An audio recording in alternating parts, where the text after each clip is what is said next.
Na-sweep at na-secure na ng CCS ang number 3 spot at Kylie Atienza ang player of the game.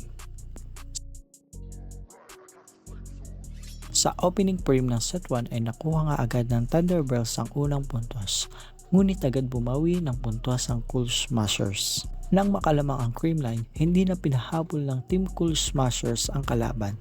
Halos kalahati ng score ang agwat nito, kaya naman nakuha ng Cool Smashers ang unang set, 25-17.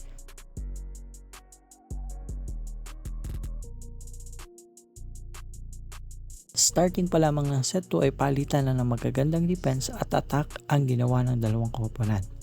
Parehas na gumagawa ng paraan para makalamang. Pero dahil sa tindi ng defense at solid na mga attacks ng Creamline ay nagawa nilang mailayo ang kanilang kalamangan. Naging remarkable nga dito sa set 2 ay ang ginawa ni Atienza na 3 solid defense. Nakuha ng Creamline ang set 2 sa score na 25-15.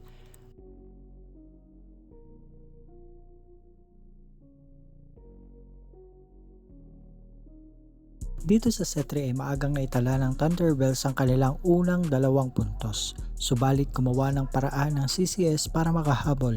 2-2 ang scores. Naging dikdikan at palitan lamang sila ng puntos sa set 3.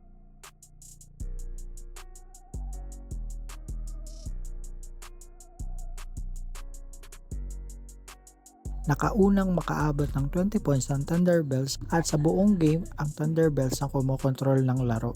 Pero humabol at nakalamang ang Creamline nang sila'y umabot sa 20 points at sa puntong ito ay nakuha nila ang ikatlong set 25-22.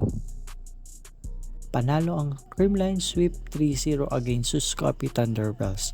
Si Kylie Atienza ang naging player of the game with 11 excellent digs at 73% dig efficiency. Si Erica Stoughton naman ang naging best scorer with 17 points, 15 from attacks and 2 from blocks.